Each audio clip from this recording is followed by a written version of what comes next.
Hello बच्चों, क्या हाल चाल, कैसे हैं आप लोग? अच्छे हैं तो अच्छे रहिए, स्वस्थ रहिए, पढ़ते रहिए।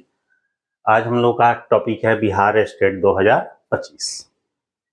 ध्यान दीजिएगा, बिहार 2025 स्टेट 2025 में जो कॉमर्स का आज हम पीवाईक्यू करा रहे हैं, इसमें 100 क्वेश्चन है। और ये ध्यान दीजिएगा, ये एग्जाम जो हुआ था पहली बार, जो टी स्टेट 6/3/2023 को, ये शिफ्ट 3 का पेपर है। मैंने इस डेट का शिफ्ट 1 का कराया है, 2 का नहीं कराया है। ये 3 का क्वेश्चन, हिंदी इंग्लिश दोनों में मर्ज है। क्वेश्चन पेपर कराने के पीछे रीजन ये है कि कुछ क्वेश्चंस तो ऐसे होंगे जो डायरेक्ट आपको अगले एग्जाम में पूछे जा रहे हैं, क्योंकि आजकल जो एग्जाम हो रहा है तो जनरली पीछे के जो एग्जामों के कुछ क्वेश्चंस हैं वो आपको रिपीट हो रहे हैं।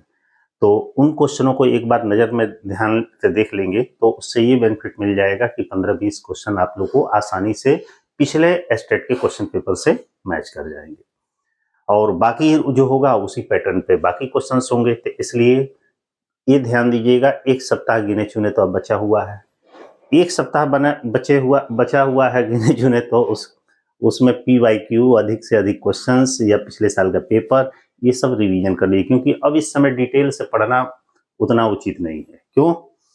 क्योंकि कम समय में अधिक से अधिक क्वेश्चनों को रिवीजन कर लें तो बेहतर रहेगा।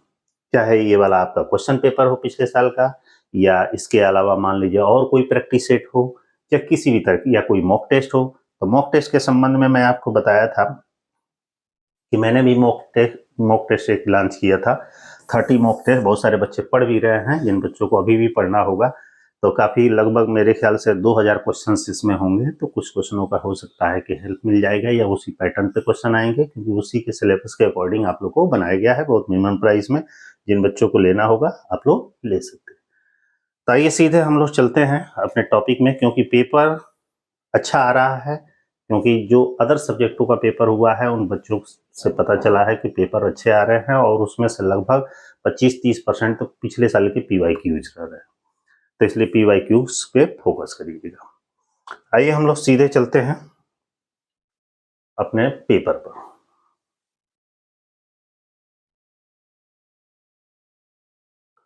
क्योंकि स्टेट वालों के लिए खास तौर से बड़ा सुनहरा मौका है। सुनहरा मौका ये है कि वो टीआरई 4 में एलिजिबल हो जाएंगे, क्योंकि टीआरई 4 का अभी तो नोटिफिकेशन आया ही नहीं है, और इधर आप लोगों का पेपर हो रहा है।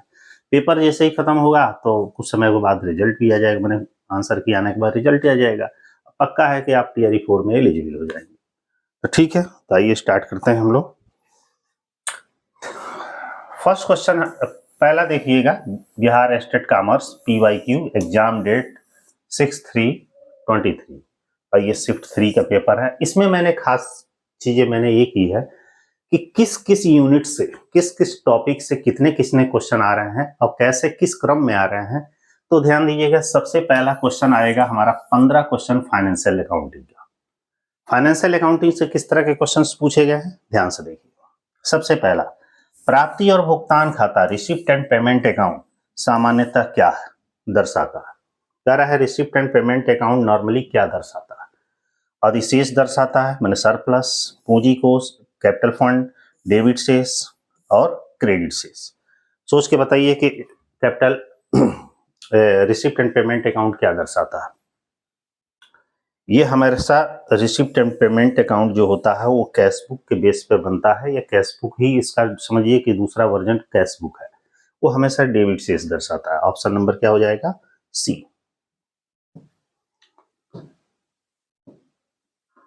जितना अधिक से अधिक पीवाईक्यू हो उसे सॉल्व कर लीजिएगा, चूकिएगा मत, चाहे जहां से आपको मिले। कौन सी त्रुटि मतलब तलपट मतलब ट्रायल बैलेंस को प्रभावित करती है? पूछ रहा है कि कौन सी ऐसी त्रुटि है जो तलपट को प्रभावित, ट्रायल बैलेंस को प्रभावित करती है। खाते का गलत शेष, ये नहीं प्रभावित करती है। खाते का गलत जोड़, ये भी नहीं प्रभावित करती है। गलत खाते की राशि लिखना लेकिन सही पक्ष में। देखिए, गलत खाते की राशि यदि सही साइड में लिख दिया जाता है तो वहां तलपट पर कोई इफेक्ट नहीं पड़ता है। ऑप्शन नंबर क्या हो जाएगा? सी। नेक्स्ट है अनावंटित व्यय मतलब अनएलोकेटेड एक्सपेंसेस क्या है? अनावंटित व्यय को क्या कहते हैं? प्रत्यक्ष मजदूरी, निदेशक शुल्क, विक्रय कमीशन, विज्ञापन व्यय। ध्यान से देखिएगा, इसमें डायरेक्ट मजदूरी को हम लोकेटेड कर सकते हैं, माने डिस्ट्रीब्यूट कर सकते हैं। डायरेक्टर शुल्क को हम नहीं बांट सकते। विक्रय कमीशन को भी हम एलोकेटेड कर सकते हैं, एडवर्टाइजमेंट एक्सपेंसेस को भी कर सकते हैं। हमारा सही ऑप्शन होगा डायरेक्टर फीस। ये क्या है? अनलोकेटेड या एलोटेड क्या है? एक्सपेंसेस। ये ब्रांच अकाउंट से क्वेश्चन दिया गया है।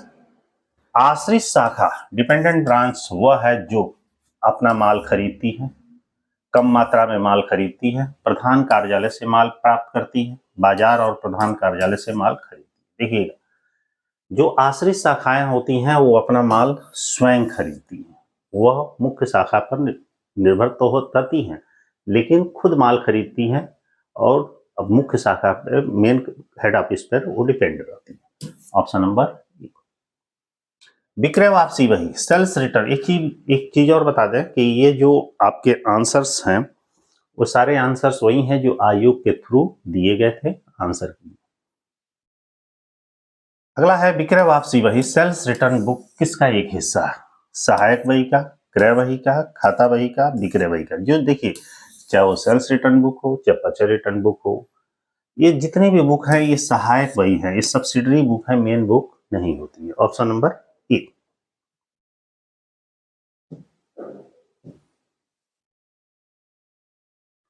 ये देखिए, थोड़ा बड़ा सा क्वेश्चन है, कुछ इसमें छोटे छोटे क्वेश्चंस भी आए हैं, कुछ बड़े क्वेश्चंस भी आए हैं, दिख रहा होगा। थोड़ा सा और इसको डाउन कर दें, ऊपर वाला कट रहा है। हाँ देखिए, किसी साझेदार के दिवालियापन से होने वाली हानि की भरपाई किससे की जाती है? कह रहा है कि यदि कोई पार्टनर दिवालिया हो जाता है तो उससे होने वाली हानि की भरपाई किससे करते हैं? दिवालिया न होने वाले साझेदार द्वारा, फर्म स्वयं करती है, कि नाम मात्र के साझेदार द्वारा, कि उपरोक्त सभी। बताइए, दिवालिया साझेदार या साझेदारी फर्म के दिवालिया होने पर जो हानि होती है तो ऐसी स्थिति में उसकी भरपाई कैसे की जाती है? दिवालिया न होने वाले साझेदार क्या करते हैं? इसकी भरपाई करते हैं। किस्त भुगतान प्रणाली इंस्टॉलमेंट पेमेंट सिस्टम के तहत क्रेता की पुस्तकों में तैयार किया जाता है। अब देखिएगा, इंस्टॉलमेंट पेमेंट, देखिएगा हायर परचेस सिस्टम और इंस्टॉलमेंट पेमेंट सिस्टम दोनों अलग अलग चीज है। तो यहाँ पे केवल हमसे इंस्टॉलमेंट पेमेंट सिस्टम के बारे में पूछ रहा है कि इसके तहत क्रेता की पुस्तकों में क्या तैयार किया जाता है? विक्रेता का खाता, क्रेता का खाता, विक्रय खाता, संदिग्ध और बुरे ऋण के लिए प्रावधान का खाता। कौन सा खाता तैयार किया जाता है भाई?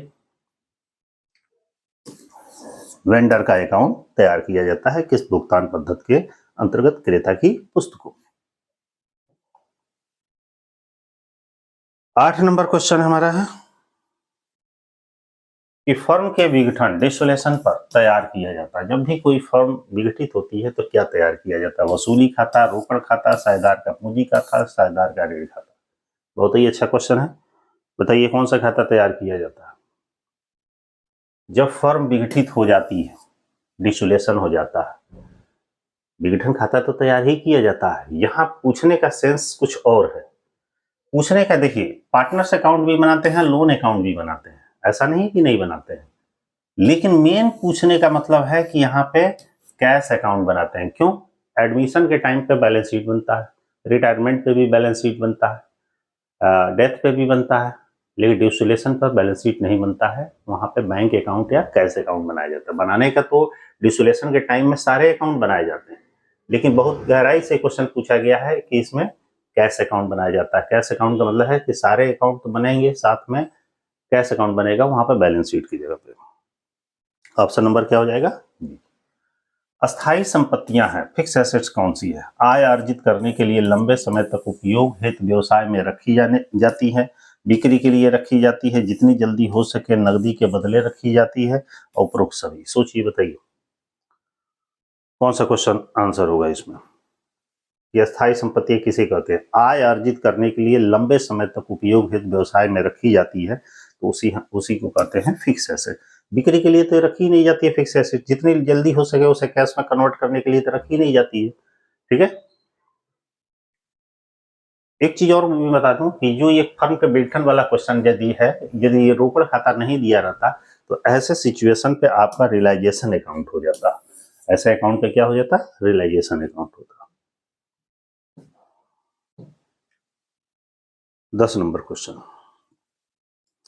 10 नंबर क्वेश्चन में कह रहा है कि क्रय किराया समझौता हायर परचेज एग्रीमेंट के समय भुगतान की गई राशि किस नाम से जाना जाता है? मतलब हायर परचेज सिस्टम के अंतर्गत कह रहा है कि उस समय जब एग्रीमेंट हुआ उस समय जो पेमेंट की जाती है तो उसे हम किस नाम से हम जानते हैं? किस्त के नाम से, इंस्टॉलमेंट के नाम से, किराया क्रय मूल्य हायर परचेज के नाम से, कि कैश मूल्य के नाम से, कि अग्रिम भुगतान? देखिए एग्रीमेंट के टाइम यदि हम कुछ पैसा देते हैं तो उसको हम एडवांस बोलते हैं, जिसको डाउन पेमेंट के नाम से जानते हैं। क्योंकि सपोज करिए 1 लाख की कोई संपत्ति है, एग्रीमेंट के टाइम 10,000 रुपया उसने दे दिया, तो 10,000 का मतलब ये हो गया कि उसने एडवांस दे दिया। अब बाकी जो रिमेनिंग अमाउंट बचेगा उस पर इंस्टॉलमेंट बनेगा। तो ऑप्शन नंबर डी। बैंक खाते का क्रेडिट से, credit balance of bank account क्या दर्शाता है? बैंक खाते का क्रेडिट शेष क्या दर्शाता है भाई, बताइए? बैंक में शेष, बैंक द्वारा देय राशि, बैंक को देय राशि, इनमें से कोई नहीं। देखिए बैंक को देय राशि, ऑप्शन नंबर सी। क्रेडिट शेष क्या होता है बैंक का? एक तरह से ओवरड्राफ्ट होता है।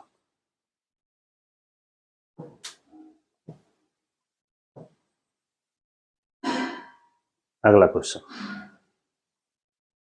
Question number 12। लेखांकन की भाषा है भाई, लेखांकन व्यवसाय की भाषा है, माने व्यवसाय जो अकाउंटिंग है वो बिजनेस लैंग्वेज है। ये तो बहुत सिंपल क्वेश्चन है। लागत अवधारणा कॉस्ट कॉन्सेप्ट के अनुसार क्या होता है? संपत्तियों का लेखांकन बाजार मूल्य पर किया जाता है, संपत्तियों का लेखांकन लागत मूल्य पर किया जाता है, संपत्तियों का लेखांकन लागत मूल्य और बाजार मूल्य जो दोनों में कम हो उस पर किया जाता है, इनमें से कोई नहीं। ये क्वेश्चन कई बार एग्जाम में आया हुआ है। कॉस्ट कॉन्सेप्ट के अनुसार क्या कहा है कि संपत्तियों का लेखांकन किस मूल्य पर किया जाता है? बताइए, बाजार मूल्य पे कि लागत मूल्य पे, किस मूल्य पर? लागत मूल्य और बाजार मूल्य जो दोनों में कम हो उस मूल्य पर किया जाता है। Option number C. 14 number question है,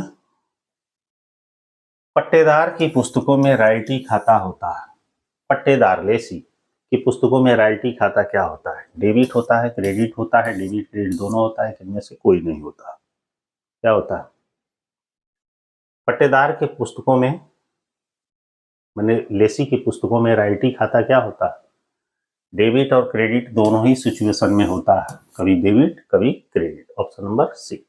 इकहरा प्रविष्टि सिंगल एंट्री सिस्टम का उपयोग करता कौन है? एक बड़े व्यवसायिक घराने, सरकारी कंपनियां, छोटे व्यवसायिक, इनमें से कोई नहीं। सोचिए कौन होता है? सिंगल एंट्री सिस्टम का उपयोग छोटे व्यापारी होते हैं वो ही करते हैं, बड़े व्यापारी तो डबल एंट्री सिस्टम का करते हैं, गवर्नमेंट कंपनियां करती ही नहीं है। ऑप्शन नंबर क्या हो जाएगा? सी। अब देखिए ये 15 क्वेश्चन फाइनेंशियल अकाउंटिंग के थे। अब हमारा शुरू होता है ऑडिटिंग। ऑडिटिंग से अंकेक्षण से हमारे 10 क्वेश्चन है, मतलब 16 नंबर क्वेश्चन से हमारा क्या शुरू है? ऑडिटिंग है। लिखा है कि अंकेक्षण ऑडिटिंग किस अधिनियम के तहत अनिवार्य है? तो साझेदारी अधिनियम के तहत अंकेक्षण अनिवार्य नहीं है, भारतीय कंपनी के अधिनियम के अंतर्गत अंकेक्षण अनिवार्य है। चूंकि इसमें क्वेश्चन में 56 पूछा गया था तो 56 नहीं मैंने लिखा। दोनों के अंतर्गत अनिवार्य नहीं है, इनमें से कोई नहीं। तो सही ऑप्शन क्या हो जाएगा? ऑप्शन नंबर बी, कंपनी अधिनियम के अंतर्गत ऑडिट अनिवार्य है। अगला है 17 नंबर क्वेश्चन, यदि कोई अंकेक्षक ऑडिटर प्रॉस्पेक्टस में असत्य कथन देने का दोषी पाया जाता है तो वह दायित्व होता है। कह रहा है कि यदि कोई ऑडिटर प्रोस्पेक्टस, जो कंपनी का प्रोस्पेक्टस होता है, उसमें कोई असत्य कथन पाता है तो कह रहा है कि दोषी पाया जाता है तो यह दायित्व होगा। यह दायित्व किस तरह का होगा? आपराधिक दायित्व होगा, नागरिक दायित्व होगा, अन्य दायित्व होगा, इनमें से कुछ नहीं। बताइए क्या होगा? आपराधिक दायित्व होगा, ऑप्शन नंबर ए। क्योंकि गलत मिथ्या वर्णन किया गया है तो भाई अपराध किया है एक तरफ से। 18 नंबर क्वेश्चन है, अंकेक्षण साक्ष्य ऑडिट एविडेंस के अभाव में एक अंकेक्षक निम्नलिखित में से कौन सी रिपोर्ट जारी करता है? कह रहा है अंकेक्षण साक्ष्य मतलब ऑडिट एविडेंस के अभाव में अंकेक्षक निम्नलिखित में से कौन सा एविडेंस जारी करता है? लिखा है मर्यादित राय, अमर्यादित राय, ये तो रिपोर्ट की बात है। राय का अस्वीकार, इसमें से कोई नहीं। ध्यान दीजिएगा, अंकेक्षण साक्ष्य के अभाव में एक अंकेक्षक कौन सी रिपोर्ट जारी करता है? तो अपना कुल मिला के वो राय का अस्वीकरण करता है, रिपोर्ट वहां पे जारी नहीं करेगा, क्योंकि एविडेंस ही नहीं मिलेगा तो कौन सा राय जारी करेगा। निम्नलिखित में से कौन सी काल्पनिक संपत्ति फिक्टिटियस एसेट्स है? ख्याति, कॉपीराइट, प्रारंभिक व्यय, इनमें से कोई नहीं। बताइए फिक्टिटियस एसेट्स कौन सी है इसमें से? प्रीमिलरी एक्सपेंसेस है फिक्टिटियस एसेट्स। अगला क्वेश्चन है 20 नंबर, समग्र जांच ओवरऑल चेकिंग के तहत क्या होता है? समग्र जांच के अंतर्गत क्या होता है? खातों की सभी पुस्तकों की जांच होती है, जांच के सभी तरीकों का उपयोग किया जाता है, ए बी दोनों, इनमें से कोई नहीं। समग्र जांच के अंतर्गत है कि मैंने सारे खातों की जांच होती है, लेकिन जांच के सभी विभिन्न जितने भी तरीके हैं इनका उपयोग किया जाता है, ठीक ना। अब यहाँ पे ऊपर लिखा है समग्र जांच ओवरऑल चेकिंग, खातों की सभी पुस्तकों की जांच, जांच के सभी तरीकों के उपयोग किया जाता है। भाई ये भी नहीं होगा, ऑप्शन नंबर हमारा सी होगा, क्योंकि सारे पुस्तकों की जांच की जाएगी और जांच के सभी तरीकों को अपनाया भी जाएगा। एक चीज और बता दें, स्टेट में आंसर केवल इसका दिया था, लेकिन सही, क्योंकि कुछ क्वेश्चनों में मिसिंग हुई थी, बच्चे ऑब्जेक्शन वगैरह किए थे तो बाद में एडिट हुआ था। धर्मा ट्रस्ट चैरिटेबल ट्रस्ट की स्थापना किस अधिनियम के तहत की गई? कह रहा है चैरिटेबल ट्रस्ट की स्थापना किस एक्ट के अंतर्गत की गई? लिखा है कि भारतीय ट्रस्ट अधिनियम, भारतीय कंपनी अधिनियम, साझेदारी अधिनियम, भारतीय ट्रस्ट अधिनियम के अंतर्गत की गई थी। Option number A. 21 हो गया। 22 नंबर क्वेश्चन में कह रहा है अंकेक्षक के रूप में नियुक्ति के लिए अयोग्य माना जाता है। कह रहा है कि एक ऑडिटर के रूप में अपॉइंटमेंट होने के लिए वो अयोग्य कब माना जाता है? 1 लाख से अधिक की गारंटी दिया हो, गारंटी प्रदान की गई हो, 50,000 से अधिक की गारंटी दिया हो, 50,000 से कम की गारंटी प्रदान किया गया हो, कब अयोग्य माना जाता है? यदि 1 लाख रुपए से अधिक की गारंटी, ये कंपनी अधिनियम में ऐसा बात कहा गया, पहले 85,000 रुपया इसका सीमा था। 23 नंबर है कि निम्नलिखित में से कौन सा कथन सही है? कथन सही के बारे में पूछ रहा है। अंकेक्षण प्रमाणन की रीढ़ की हड्डी है, प्रमाणन अंकेक्षण की रीढ़ की हड्डी है, प्रमाणन माने बाउचिंग लेखांकन की रीढ़ है, इनमें से कोई नहीं। भाई प्रमाणन जो क्या है, अंकेक्षण की रीढ़ की हड्डी है। ऑप्शन नंबर क्या हो जाएगा? बी।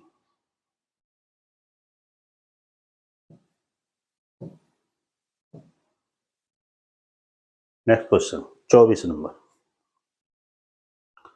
कंपनी अधिनियम 2013 की धारा 52 किससे संबंधित? देखिएगा हर पेपर में, चाहे स्टेट पहला हुआ हो या दूसरा हुआ है या किसी शिफ्ट में हुआ, उसमें कंपनी से एक सेक्शन जरूर पूछा गया है, चाहे वो सेक्शन कोई भी।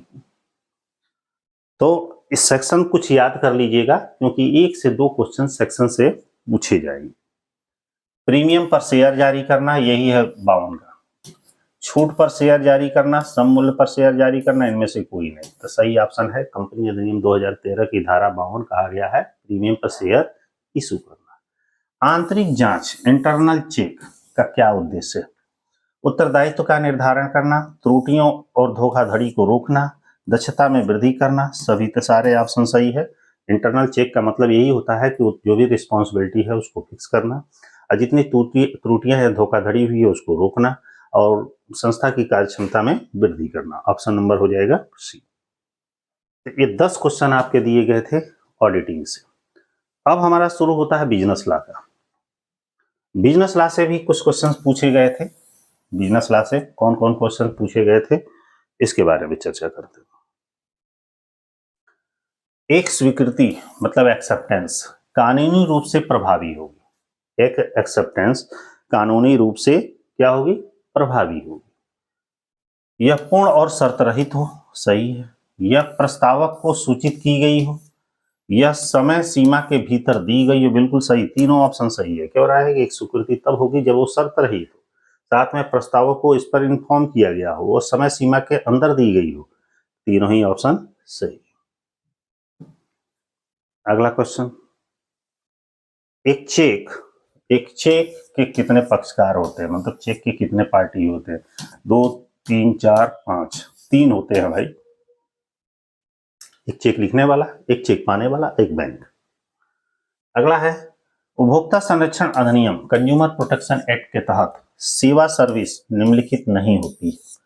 कंज्यूमर प्रोटेक्शन एक्ट के अंतर्गत जो सेवा सर्विस पूछ रहा है कि नहीं होती है।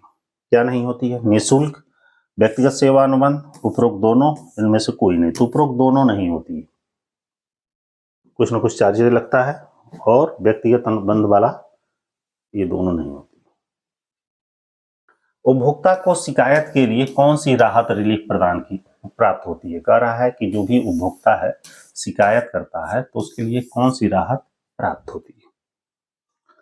लिखा है कि माल के दोषों को दूर करने के लिए, बिल्कुल सही है। खतरनाक वस्तुओं की बिक्री के लिए पेश न करने के लिए भी सही है। खतरनाक वस्तुओं का निर्माण बंद करने के लिए, दोनों तीनों ऑप्शन सही है। ऑप्शन नंबर हो जाएगा डी, इसके लिए शिकायत की राहत प्राप्त हो सकती है। 30 नंबर क्वेश्चन है, फर्म के ऋणों डेब्ट्स के लिए नाबालिग साझेदार का दायित्व होता है। अब देखिए लिखा है कि जो फर्म ऋण लेती है उस पर नाबालिग साझेदार का क्या दायित्व होता है? सीमित होता है, असीमित होता है, कोई दायित्व नहीं। भाई इसका कोई एक तरह से रिस्पॉन्सिबिलिटी नहीं होती है फर्म के ऋणों के लिए। ऋण के लिए ये बात कहा गया, ऋण के लिए कोई दायित्व उसका नहीं होता। अगला 31 नंबर क्वेश्चन, सुधार अर्थात संशोधन, रेक्टिफिकेशन की अवधि क्या होती है? 3 महीने, 6 महीने, 9 महीने, उचित समय। उचित समय मतलब इसका कोई टाइमिंग रेक्टिफिकेशन सुधार के लिए कोई नहीं होता है, वो जब उस अपनी सुविधा अनुसार सुधार कर सकता है। सम्यक अनुक्रम धारक मतलब holder in the due course के प्रति पक्षकारों का दायित्व क्या होता है? सीमित दायित्व होता है, दायी नहीं होता है, आधा होता है, पूर्ण रूप से उत्तरदायी होता है। ऑप्शन नंबर हो जाएगा डी। क्वेश्चन देख लीजिएगा, कुछ क्वेश्चन तो जरूर है आपके इस पेपर में से आपको मिल जाएंगे। ठीक है, 33 नंबर क्वेश्चन, निम्नलिखित में से कौन सा वर्तमान माल एक्साइटिंग गुड्स का एक उदाहरण है? निम्नलिखित में से कौन सा माल एक्साइटिंग गुड्स का उदाहरण है? बताइए। विशिष्ट माल, सुनिश्चित माल, ये भी दोनों, इनमें से कोई नहीं तो ये भी दोनों।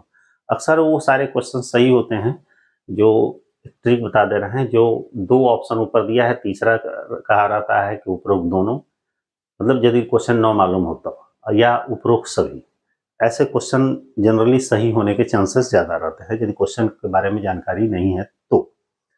निम्नलिखित में से किस स्थिति में फिटनेस की शर्त का उल्लंघन होता है? नीचे कुछ नाम दिया गया है, निम्नलिखित में से किस स्थिति में फिटनेस की शर्त का उल्लंघन होता है? बताइए। एक पंसारी डिब्बाबंदी फलों का रस बेचता है और जहरीला है, सही है। डेयरी से खरीदा गया दूध दूषित था, खरीदार संक्रमित हो गया। एक रसायनज्ञ ने से माल खरीदा गया, टॉनिक मिलावटी पाया गया। तीनों ही स्थिति में फिटनेस की जो शर्त का उल्लंघन माना जाता है। 35 नंबर क्वेश्चन है, प्रस्तावक माने ऑफर का प्रतिसंहरण माने रिकवरेशन किसमें वर्णित है? कह रहा है प्रपोजल के बारे में। बात किस सेक्शन के अंतर्गत उल्लेख है? देखिएगा धारा 6। ध्यान मैंने सेक्शन वाले क्वेश्चंस जनरली 1, 2, 3 क्वेश्चन सेक्शन के दे रहे हैं। अब देखिएगा, बिजनेस लॉ खत्म हो गया, अब आप लोग का शुरू होता है कॉर्पोरेट लेखांकन माने कॉर्पोरेट अकाउंटिंग। कॉर्पोरेट अकाउंटिंग से भी आप लोग के कुछ क्वेश्चंस दिए गए हैं। सबसे पहला क्वेश्चन है कि यदि अभिगोपन कमीशन अंडरराइटर कमीशन दे है तो खाता को डेबिट किया जाएगा। अंडरराइटर कमीशन दे है तो कौन सा खाता डेबिट किया जाएगा? अभिगोपक का खाता, लाभांश खाता, अभिगोपन कमीशन का खाता। ये अंडरराइटर कमीशन का खाता क्या किया जाएगा? डेबिट किया जाएगा। नेक्स्ट क्वेश्चन, एक ही क्वेश्चन देखिए। निम्नलिखित में से कौन सा जीवन बीमा कंपनी मतलब लाइफ इंश्योरेंस कंपनी की अनिवार्य लेखा वही मैंडेटरी बुक्स ऑफ अकाउंट नहीं है? कह रहा है लाइफ इंश्योरेंस कॉर्पोरेशन की कौन अनिवार्य वही नहीं?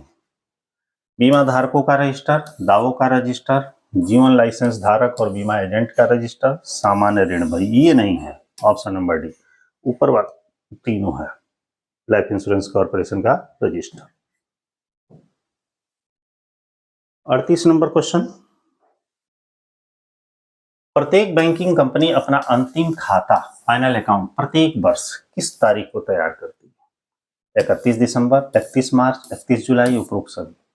उपरोक्त में से कोई नहीं, बताइए किस तारीख को एक बैंकिंग कंपनी अपना हिसाब किताब बंद करती है? ध्यान दीजिए, फाइनेंशियल ईयर क्लोज होता है उसी समय में जनरली मैक्सिमम कंपनियां अपना अकाउंट बंद करती है। आंतरिक पुनर्निर्माण, इंटरनल रिकंस्ट्रक्शन किस धारा के द्वारा शासित होता है? देखिए फिर यहाँ सेक्शन पूछ दिया, तो धारा 61, धारा 801, 804, 809 तो धारा 61 के अंतर्गत इंटरनल कंस्ट्रक्शन की बात की गई है। ऑपरेशन ऑब्सोलेंस का अर्थ है किसके कारण मूल्य में गिरावट। ऑब्सोलेंस मतलब क्या होता है? बाजार मूल्य में गिरावट, भौतिक टूट फूट, समय बीतना, नवाचार और आविष्कार। अप्रचलन का मतलब होता है इनोवेशन एंड इंटिवेशन, मतलब नवाचार मतलब आविष्कार, ऐसे समझिए। अगला 41 नंबर क्वेश्चन, शेयरों द्वारा सीमित कोई भी कंपनी, शेयरों द्वारा सीमित कोई भी कंपनी, निर्गमन मतलब इशू की तारीख की अवधि समाप्त होने के बाद भुनाने योग्य मतलब रिडीमेबल कोई भी अधिमान शेयर मतलब प्रेफरेंस शेयर जारी नहीं कर सकती। कितने समय के बाद मतलब प्रेफरेंस शेयर इशू नहीं किया जा सकता? 10 वर्ष, 5 वर्ष, 20 वर्ष, 25 वर्ष। 5 वर्ष के बाद रिडीमेबल नहीं होता, मतलब कोई कंपनी है शेयर इशू की, वो भी खासतौर से प्रेफरेंस शेयर, तो कितने समय के अंदर रिडीमेबल हो जाना चाहिए? तो 20 साल के अंदर मैंने उसका पेमेंट हो जाना चाहिए। समामेलन एमालगलेशन किसका किया जाता है? पुरानी कंपनियों का, नई कंपनियों का, घाटा कमाने वाली कंपनियों का, लाभ कमाने वाली कंपनियों का। एमालगलेशन हमेशा जो लॉस में जाती है कंपनियां उन्हीं का किया जाता है, नई कंपनी या चलने वाली कंपनी का नहीं। अगला क्वेश्चन 43 नंबर, गैर परिवर्तनीय डिवेंचर नॉन कन्वर्टेबल डिवेंचर किससे संबंधित होता है?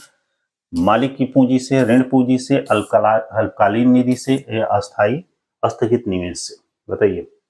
गैर परिवर्तनीय डिवेंचर किससे संबंधित है?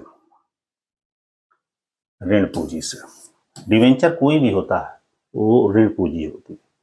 मूल्यह्रास विधि, debenture fund method, depreciation fund method किस नाम से जाना जाता है? डेप्रिसिएशन फंड मेथड किस नाम से जाना जाता है?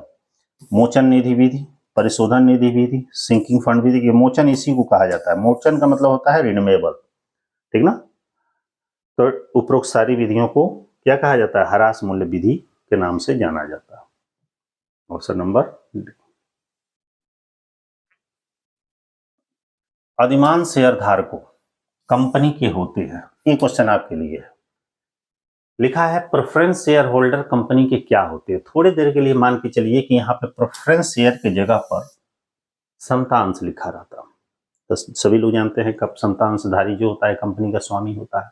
ऑप्शन में लिखा भी है, लेनदार, मालिक, ग्राहक, उधारकर्ता मतलब स्वामी होता है ना? समता की मैं बात कर रहा हूँ। लेकिन यदि क्वेश्चन में प्रेफरेंस शेयर होल्डर लिखा है, वो कंपनी का क्या होता है? तो इसको कमेंट बॉक्स में आप लोग कमेंट करके बताइएगा, प्रेफरेंस शेयर होल्डर कंपनी का क्या होता है। बहुत सिंपल क्वेश्चन है, बस समझने का फेर है। अधिमान शेयर प्रेफरेंस शेयर को मोचन किया जा सकता है, मतलब मोचन का मतलब होता है उसका रिडीमेबल या ऐसे समझिए उसका भुगतान। प्रेफरेंस शेयर होल्डर का भुगतान किया जा सकता है, किस मूल्य पर किया जा सकता है? सम मूल्य पर, प्रीमियम पर, ये भी दोनों भाई दोनों पर किया जाता है। सम मूल्य पर भी किया जा सकता है, प्रीमियम पर भी किया जा सकता है। अगला क्वेश्चन 47, भूमि लैंड का मूल्य ह्रास डेप्रिसिएशन नहीं किया जा सकता, क्यों? मतलब कह रहा है कि लैंड पर डेप्रिसिएशन चार्ज नहीं किया जा सकता, क्यों? इसका जीवन सीमित है, इसका जीवन असीमित है, ए बी दोनों, इनमें से कोई नहीं। भाई इसका जीवन असीमित है, इसका कोई लाइफ टाइम नहीं है, इसलिए इस पर डेप्रिसिएशन नहीं लगाया जाता। और दूसरी चीज, भूमि की जो वैल्यू होती है वो दिन प्रतिदिन बढ़ती है, घटती नहीं है कभी। मोचनी अधिमान शेयर मतलब रिडीमेबल प्रेफरेंस शेयर का मोचन में से किया जा सकता है। कह रहा है कि जो रिडीमेबल प्रेफरेंस शेयर होल्डर है इसका भुगतान किस में से किया जा सकता है? निवेश की बिक्री से प्राप्त है, धारकों के निर्गमन, शेयरों के निर्गमन, प्रतिभूति प्रीमियम आरक्षण, डिवेंचर निर्गमन। किससे किया जाता है? नए शेयर को इशू करके, मैंने शेयरों के नए निर्गमन के द्वारा रिडीमेबल प्रेफरेंस शेयर का भुगतान किया जाता है। ऑप्शन नंबर क्या हो जाएगा? बी।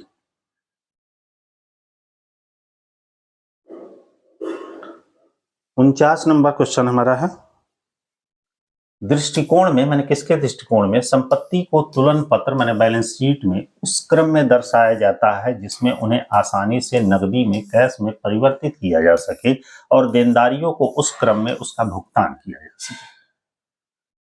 वर्णमाला क्रम में किसको? संपत्ति को तुलन पत्र में, अस्थायित्व क्रम में, तरलता क्रम में, उपरोक्त में से कोई नहीं।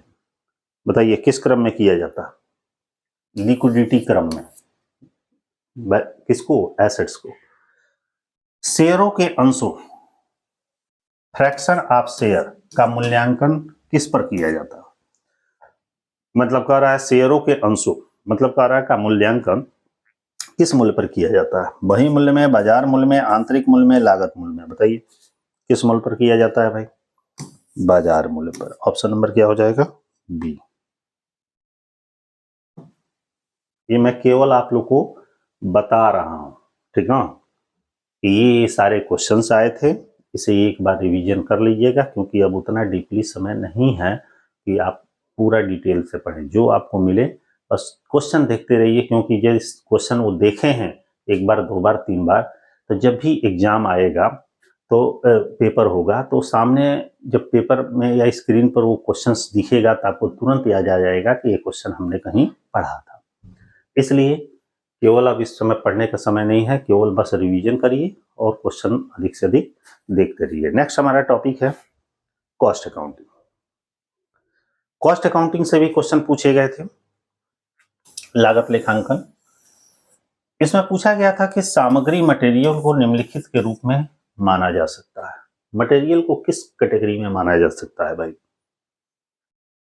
नगद के रूप में, इन्वेंट्री के रूप में, दोनों के रूप में? इनमें से भाई जो हमारी सामग्री है वो कैश के रूप में भी हो सकती है और माल के रूप में भी हो सकती है, दोनों को रूप में माना जाता है।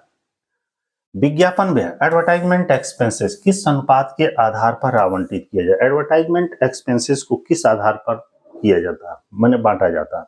खरीद के आधार पर, नगद के आधार पर, समय के आधार पर, बिक्री के आधार पर, कि किस सामान को कितना बेचा गया है और उस पर एडवर्टाइजमेंट कास्ट कितना आया, इस बेस पर बांटा जाता है। अगला क्वेश्चन 53 नंबर क्वेश्चन है, अनुबंध लागत निर्धारण, कॉन्ट्रैक्ट कॉस्टिंग। अब चूंकि अनुबंध की जगह पे ठेका भी दे सकता था, ठेका लागत निर्धारण, कॉन्ट्रैक्ट कॉस्टिंग का उपयोग किसमें नहीं किया जाता है? बताइए। जहाज निर्माण में कॉन्ट्रैक्ट कॉस्टिंग का प्रयोग किया जाता है, सिविल निर्माण में कॉन्ट्रैक्ट कॉस्टिंग का किया जाता है, पुल निर्माण में भी किया, ऑटोमोबाइल्स में नहीं किया जाता है भाई। ऑप्शन नंबर हो जाएगा सी। वित्तीय खाते, फाइनेंशियल अकाउंटिंग के माध्यम से हम निम्नलिखित प्रश्न का सटीक उत्तर प्राप्त नहीं कर सकते। कह रहा है फाइनेंशियल खाते माने अकाउंट के माध्यम से हम निम्नलिखित प्रश्नों का सटीक उत्तर प्राप्त नहीं कर सकते। किसका? क्या विक्रय मूल्य बढ़ाया जा सकता है? यदि हाँ तो किस हद तक? उत्पादन व्यय को किस हद तक कम किया जा सकता है? व्यय का वर्गीकरण और विश्लेषण, उपरोक्त सभी। तो सही, आप सारे ऑप्शन सही है, डी ऑप्शन। एक चीज और मैं बता दे रहा हूं, हो सकता है कि आपका यदि पेपर आए उसमें जितना हिंदी थोड़ा सा इसमें कठिन दिया है, इतना हार्ड हिंदी न दे, ऐसा भी हो सकता है।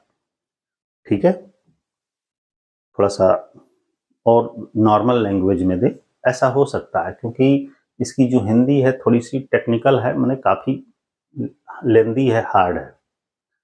क्योंकि पेपर ये मिला था मुझे, इंग्लिश में मिला था, तो उसको हिंदी में मैंने कन्वर्ट किया गया है।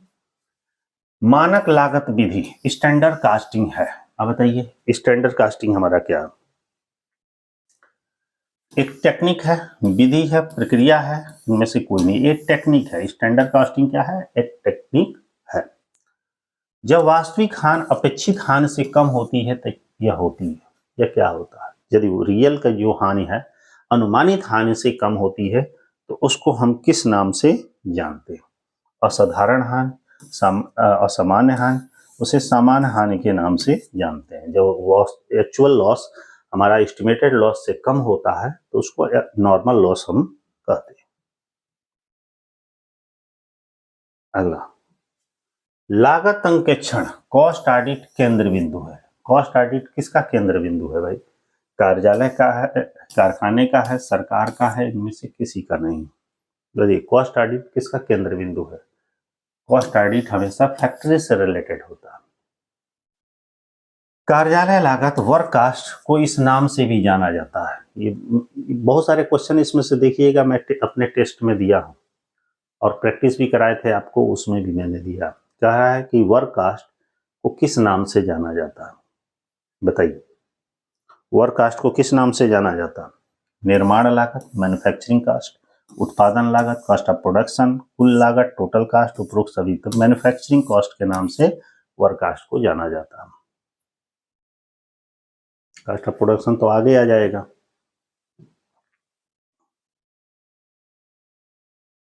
अगला क्वेश्चन 50 नंबर क्वेश्चन हमारा दे रहा है कि लागत का वर्गीकरण, क्लासिफिकेशन ऑफ कास्ट किसके लिए उपयोगी है?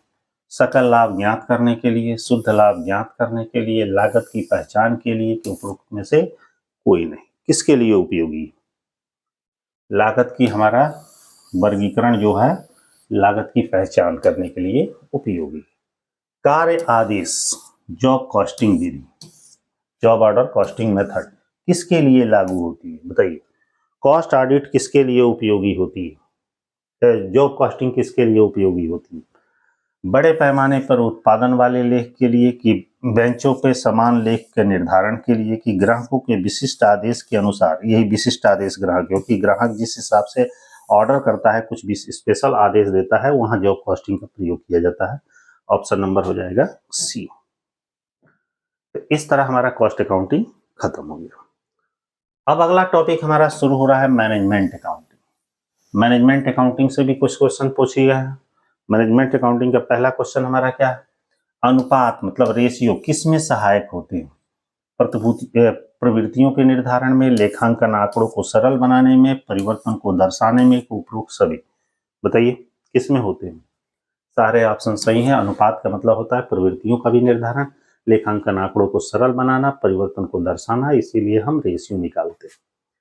प्रबंध लेखांकन मैनेजमेंट अकाउंटिंग का क्या उद्देश्य है? ये भी मैंने आपको प्रैक्टिस सेट में क्वेश्चन दिया।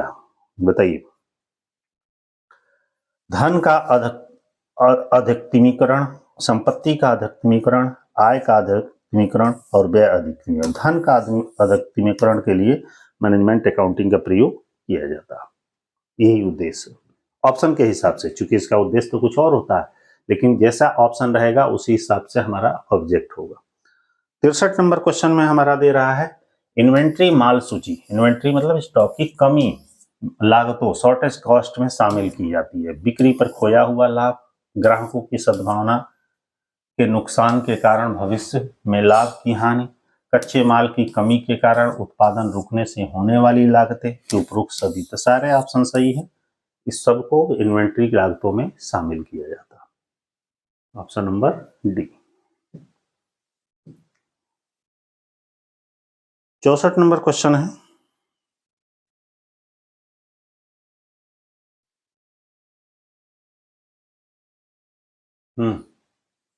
वैधानिक वित्तीय विवरण मतलब स्टेशनरी फाइनेंशियल अकाउंटिंग स्टेटमेंट में शामिल है। अंकेक्षकों की रिपोर्ट, अध्यक्ष का भाषण, तुलन पत्र, उपरोक्त सभी। क्या शामिल होता है स्टेशनरी फाइनेंशियल स्टेटमेंट में? ऑडिटर्स रिपोर्ट शामिल होता है, अध्यक्ष का स्टेटमेंट भी होता है, बैलेंस शीट भी होता है। सारे ऑप्शन सही है। Option number D. देनदारों डेप्टर्स की राशि में वृद्धि का क्या परिणाम है, मतलब डेप्टर्स में हम इंक्रीज कर दे, डेप्टर्स को वृद्धि कर दे तो इसका क्या परिणाम प्राप्त होता है। नकदी में कमी, नकदी में वृद्धि, नकदी में कोई बदलाव नहीं, बिल्कुल सही। क्यों? क्योंकि जो डेप्टर्स होता है वो करंट एसेट्स होता है। करंट एसेट्स में हम वृद्धि करें चाहे कमी करें तो उस पर कोई फ्लो नहीं होता है। क्यों? क्यों एक तरफ से जैसे डेप्टर्स में वृद्धि करेंगे तो एक तरफ कैश कम होगा, डेप्टर्स बढ़ेगा तो कोई प्रभाव नहीं पड़ेगा। डेप्टर्स में कमी करेंगे तो क्या होगा, एक तरफ से हमारा डेप्टर्स कम होगा और दूसरी तरफ कैश हमारा बढ़ेगा, तो कोई प्रभाव नहीं हुआ। अगला 66, एक व्यवसाय की शुद्ध संपत्ति नेट वर्थ क्या है? इक्विटी शेयर पूंजी, कुल संपत्ति, कुल वास्तविक संपत्ति माइनस कुल देनदारियां, अधिमान पूंजी शेयर। बताइए एक व्यवसाय की नेटवर्थ क्या होती है? नेटवर्थ किसे कहते हैं? जब उसके टोटल एसेट्स में से उसकी टोटल लायबिलिटीज को घटा देते हैं तो वही हमारा नेटवर्थ होता है। चालू परिसंपत्तियां, करंट एसेट्स में कमी को क्या किया जाता है? करंट एसेट्स में यदि कमी होती है तो उसको क्या किया जाता है? घटाया जाता है, जोड़ा जाता है, विभाजित किया जाता है कि गुणा किया जाता है? सोच के बताइए क्या किया जाता है। चालू यदि संपत्ति में कमी होती है तो उसको जोड़ा जाता है। Option number C. निम्नलिखित में से क्या विवरणों की विश्वसनीयता पर बाधाएं उत्पन्न करते हैं? नीचे कुछ नाम दिया गया है, कह रहा है कि निम्नलिखित में से क्या विवरणों की विश्वसनीयता पर बाधाएं उत्पन्न करते हैं? लागत लाभ विश्लेषण, समयबद्धता, मात्रात्मक विशेषताओं के बीच संतुलन, उपरोक्त सभी। कह रहा है विश्वसनीयता पर बाधाएं उत्पन्न करते हैं, क्या सही होगा? Option number D.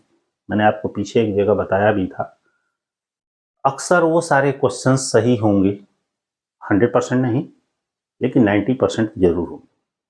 जो 3 ऑप्शन ऊपर दिया है, चौथा ऑप्शन सी, यदि आपको क्वेश्चन नहीं आता है तब की मैं बात कर रहा हूं, या ऊपर के 2 दिए हैं और सी लिखा है, उपरोक्त दोनों, अधिकांश 90% क्वेश्चंस यही सही होते हैं। अगला है एक बहुत उच्च चालू अनुपात करंट रेशियो क्या करेगा? मतलब करंट रेशियो यदि हाई है तो यह क्या बताता है? बताता क्या है? लाभदायकता बढ़ाएगा, लाभप्रदता घटाएगा, लाभप्रदता को प्रभावित नहीं करेगा, तरलता बढ़ाएगा, बिल्कुल सही। चालू अनुपात यदि उच्च है तो हमारी लिक्विडिटी को बढ़ाएगा, ऑप्शन नंबर डी।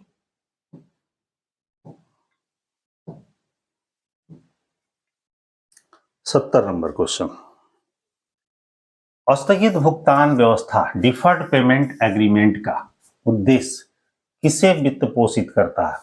कार्यशील पूंजी की आवश्यकताओं को, ऋण मोचन को, जीडीआर की खरीद को, संयंत्र और मशीन के आयात को। यही ऑप्शन सही है, ऑप्शन नंबर डी। स्थगित भुगतान जो व्यवस्था है संयंत्र और मशीन का यदि इंपोर्ट करते हैं तो इसको वित्त पोषण प्रदान करता है। निधि प्रवाह विवरण जिसको मतलब फंड फ्लो स्टेटमेंट कहा जाता है, और नकदी प्रवाह विवरण जिसको हम कैश फ्लो स्टेटमेंट कहते हैं। पूछ रहा है एक ही है, कैसे एक ही है? कैश फ्लो स्टेटमेंट अलग होता है और फंड फ्लो स्टेटमेंट अलग होता है, तो क्या ऑप्शन होगा? असत्य, मतलब दोनों एक नहीं है।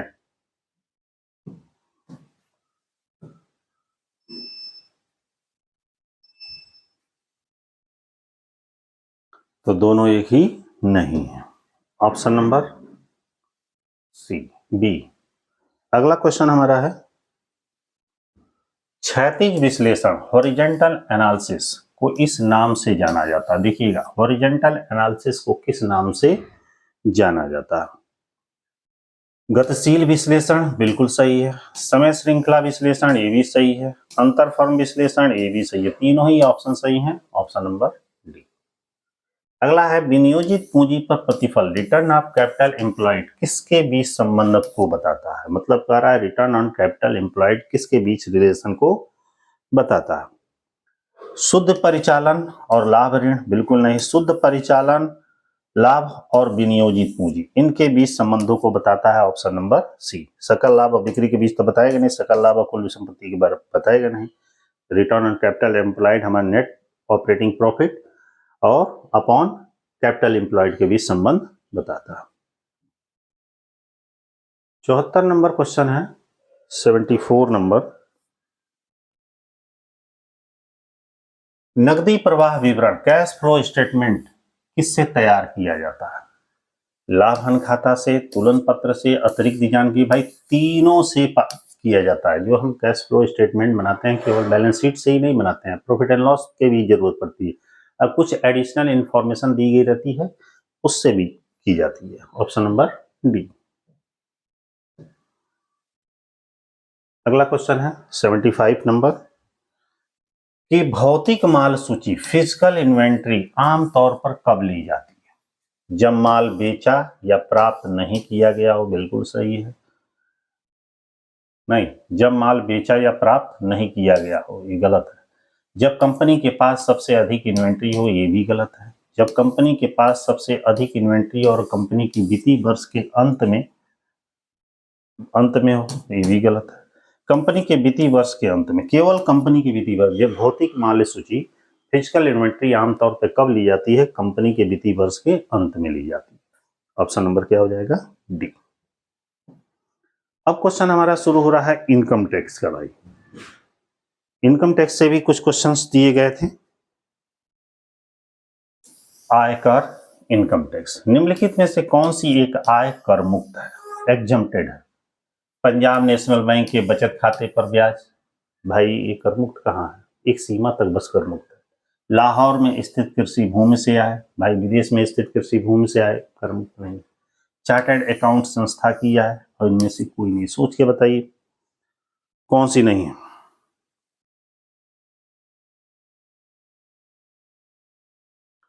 एक चार्टर्ड अकाउंट संस्थान की जो आय है वो कर मुक्त होती है क्योंकि ये नॉन प्रॉफिटेबल ऑर्गेनाइजेशन है। अच्छा एक और है इसमें, 100 अधिगृहित मकान का वार्षिक मूल्य। 100 अधिगृहित मतलब एनुअल वैल्यू, ऐसे समझिए क्या होता है। ये बहुत बार क्वेश्चन में पूछा गया। नगर पालिका मूल्यांकन, उचित किराया, शून्य, जो भी न्यूनतम हो। एनुअल वैल्यू किसे कहते हैं बताइए? एनुअल वैल्यू किसे कहते हैं? 100 अधिगृहित मकान का वार्षिक मूल्य मतलब ऐसा मकान, ध्यान से समझिएगा, जिस स्वयं के नियंत्रण में है, स्वयं वह व्यक्ति रह रहा है। क्वेश्चन क्या पूछ रहा है कि ऐसा मकान जिसमें एक व्यक्ति स्वयं रह रहा है, माने जिसका मकान है वही रह रहा है। पूछ रहा है कि ऐसे मकान का एनुअल वैल्यू क्या होगा? ऐसे मकान का एनुअल वैल्यू 0 होता है। ठीक है, जिस मान लीजिए हमारी मकान है, चाहे आपकी मकान है, उस मकान में हम खुद रहते हैं, न कि किराए पर दिए, तो हम खुद रहते हैं तो उसका वैल्यू क्या होगा? 0 होगा। वरिष्ठ नागरिक स्वास्थ्य और बीमा प्रीमियम पर अधिकतम कितनी डिडक्शन प्राप्त कर सकते हैं? मतलब एक सीनियर सिटीजन पर्सन है, स्वास्थ्य और बीमा प्रीमियम पर अधिकतम कटौती उसे कितनी मिलती? 10,000, 15,000, 50,000, 25,000। 50,000 मिलता है और सीनियर सिटीजन नहीं है तो 25,000 मिलेगा। अगला, निम्नलिखित में से, ध्यान दीजिएगा, निम्नलिखित कथनों में से कौन सही पूछ रहा है? एक व्यक्ति एक से अधिक देशों में निवासी हो सकता है। हो सकता है भाई। किसी करदाता की आवासीय स्थिति उसकी नागरिकता के बीच कोई संबंध नहीं, बिल्कुल। वो कहाँ रह रहा है और कहाँ का नागरिक है इससे कोई मतलब एक आदमी है 4 प्रदेशों में, 4 देशों में जमीन लिया है या अपना घर बनाया है तो कहीं भी रह सकता है, लेकिन नागरिकता किसी एक ही देश की उसको मिलेगी। किसी करदाता की आवासीय स्थिति हर साल बदल सकती है, ये भी सही है भाई। सारे ऑप्शन सही है।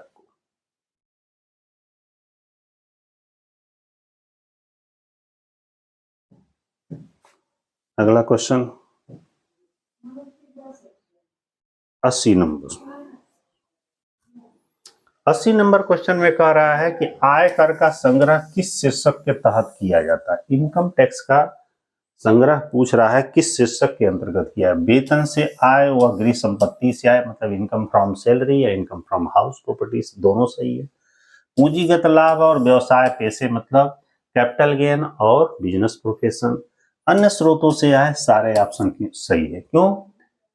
क्योंकि जो इनकम टैक्स लगाया जाता है, संग्रह किया जाता है, तो आय के जो इनकम टैक्स में 5 शीर्षक है, income on salary, house property, business profession, capital gain और अदर सोर्सेस, सबको जोड़कर लगाया जाता है। ई फाइलिंग के तहत निम्नलिखित में से कौन सी सुविधाएं उपलब्ध है? ई फाइलिंग के अंतर्गत कौन सी सुविधाएं उपलब्ध हैं? बिना पूंजीकरण के फॉर्म 26AS के माध्यम से नियोक्ता द्वारा भुगतान किए गए या काटे गए कर की जानकारी। ई फाइलिंग के मामले में आयकर रिटर्न की स्थिति में ऑनलाइन जांच, रिफंड बैंकर योजना के माध्यम से रिफंड प्राप्त करना। उपरोक्त सभी तो सारे ऑप्शन सही है, ऑप्शन नंबर डी। जहां भी आप कंफ्यूजन हो तुरंत ये ध्यान रखिएगा कि यदि उपरोक्त सभी के क्वेश्चंस दिए गए हैं तो मैक्सिमम चांसेस है सही होने के। क्या जीएसटी पंजीकरण के लिए पैन नंबर अनिवार्य है? जीएसटी पंजीकरण के लिए क्या पैन नंबर अनिवार्य है? तो बिल्कुल सही, पैन नंबर अनिवार्य है।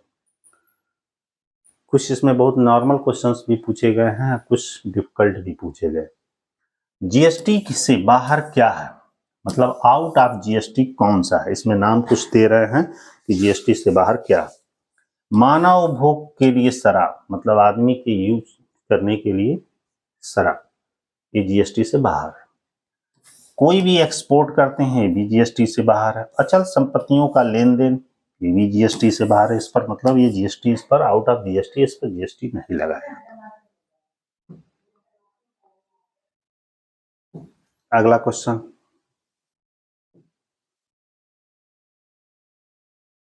कह रहा है कि किस स्थिति में एक चालान इनवॉइस जारी करना आवश्यक है? किस स्थिति में इनवॉइस जारी करना आवश्यक है?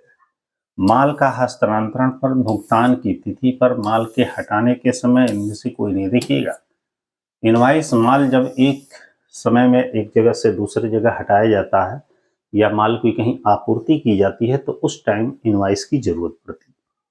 अगला क्वेश्चन है, जीएसटीएन को किस रूप में जाना जाता है? जीएसटीएन को किस रूप में जाना जाता है, बताइए। Goods and service tax network के रूप में जाना जाता है। जीएसटीएन को क्या किस रूप में जाना जाता है? गुड्स एंड सर्विस टैक्स के नेटवर्क के रूप में जीएसटीएन को जाना जाता है। ऑप्शन नंबर हमारा इसमें क्या हो जाएगा? ऑप्शन नंबर हो जाएगा ए। बाकी पढ़ने की जरूरत नहीं। अब हमारा शुरू होता है सांख्यिकी और गणित, स्टैटिक्स एंड मैथमेटिक्स। तो मैंने मैथमेटिक्स का क्वेश्चन हटा दिया है, केवल मैंने स्टैटिक्स का क्वेश्चन दिया, क्योंकि मैथमेटिक्स से मुश्किल से 3 से 4 क्वेश्चन, 5 तो नहीं होता है, 4 क्वेश्चन पूछे जाते हैं। तो क्वेश्चन नंबर 86 हमारा दे रहा है कि व्यक्तिगत प्रेक्षणों माने इंडिविजुअल ऑब्जर्वेशन के विचलनों माने डेविएशन का योग शून्य किससे होता है? बहुलक से होता है, माध्यिका से होता है, समांतर माध्य से होता है कि गुणोत्तर माध्य से होता है? बताइए। डेविएशन की जहां तक बात आएगी तो हमेशा ध्यान रखिएगा समांतर माध्य से होता है, क्योंकि समांतर माध्य निकालने में ही हम डेविएशन का यूज जनरली करते हैं और समांतर माध्य से ही जो चीजें निकालते हैं वहां डेविएशन आता है। जीवन निर्वाह लागत सूचकांक, कास्ट ऑफ लिविंग इंडेक्स को किस रूप में जाना जाता है? जीवन निर्वाह लागत सूचकांक, कास्ट ऑफ लिविंग इंडेक्स को किस रूप में जाना जाता है? उपभोक्ता मूल्य सूचकांक के नाम से जाना जाता है। ऑप्शन नंबर हो जाएगा ए।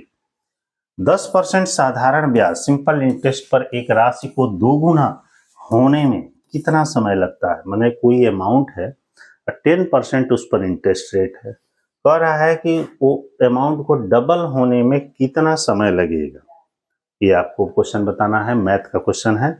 10% रेट है, 10 साल में ही ना दूना होगा।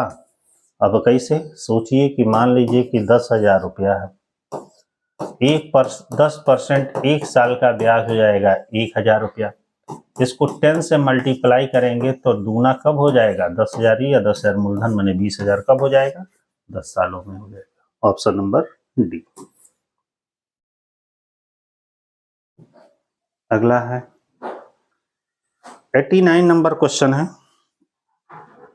एक शोधकर्ता रिसर्च होल्डर एक गांव की कृषि कार्य का मूल्यांकन करता है। यह मूल्यांकन किस पर आधारित होता है? मतलब एक कोई रिसर्च करने वाला इन्वेस्टिगेटर है, चाहे रिसर्चर है, किसी गांव के कृषि कार्य का मूल्यांकन करता है। पूछ रहा है कि यह मूल्यांकन किस पर आधारित है। तो बताइए, ये प्राइमरी डेटा है, द्वितीयक डेटा है, कि दोनों है, कि इनमें से कोई नहीं? क्या होता है? पहली बार रिसर्च करेगा तो वो प्राइमरी डाटा होगा। Option number B. सामान्य मूल्य स्तर जनरल प्राइस लेवल को मापने के लिए सूचकांक संख्या इंडेक्स नंबर है। सामान्य मूल्य स्तर को मापने के लिए सूचकांक संख्या क्या है? मूल्य सूचकांक, भारित सहित, भारित, समग्र? बताइए क्या होगा? सामान्य मूल्य स्तर जनरल प्राइस लेवल को मापने के लिए सूचकांक संख्या इंडेक्स नंबर क्या है? मूल्य सूचकांक, वैल्यू ऑफ इंडेक्स, भार रहित, भारित? अब देखिएगा, आंसर जो दिया गया था टेस्ट में, ये आंसर दिया गया था, लेकिन इसका सही आंसर हो गया कि मूल्य सूचकांक ऑप्शन इसका होगा। टेस्ट में ये दिया गया था। कुछ क्वेश्चनों पर मैंने बताया था ऑब्जेक्शन था, बाद में करेक्शन हुआ था। ठीक है, अगला क्वेश्चन, ये बहुत ही अच्छा क्वेश्चन है।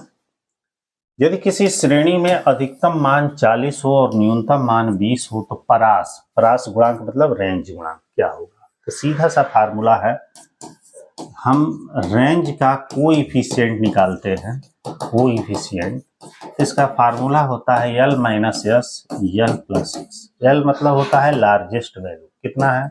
40 और लोवेस्ट वैल्यू 20, और ये फिर हो जाएगा ये 40 प्लस हो जाएगा 20 बराबर यहाँ आएगा 20/60। काट देंगे, 36 18 33।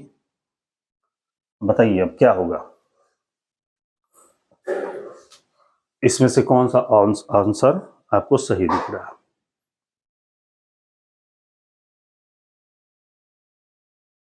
अधिकतम मान 40, न्यूनतम मान 20।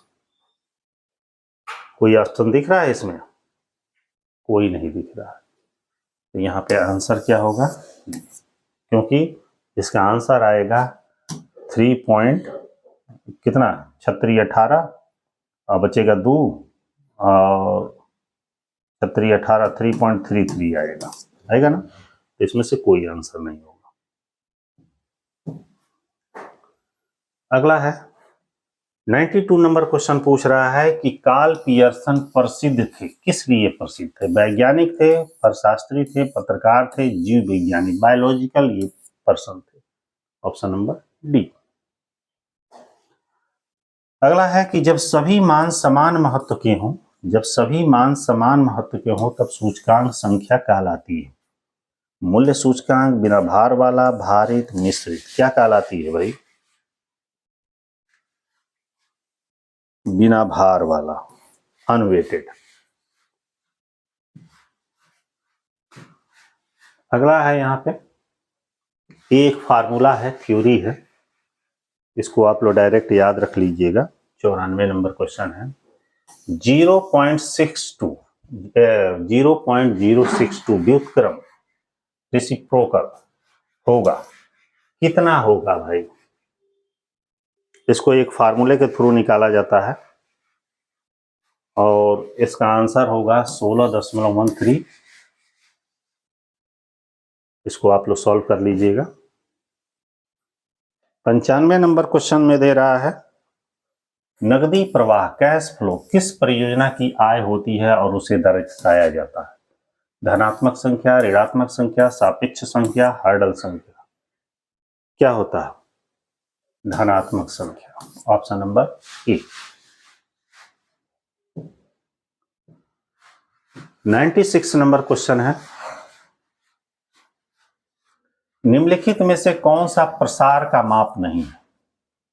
मतलब which of the following is not a measurement of central tendency?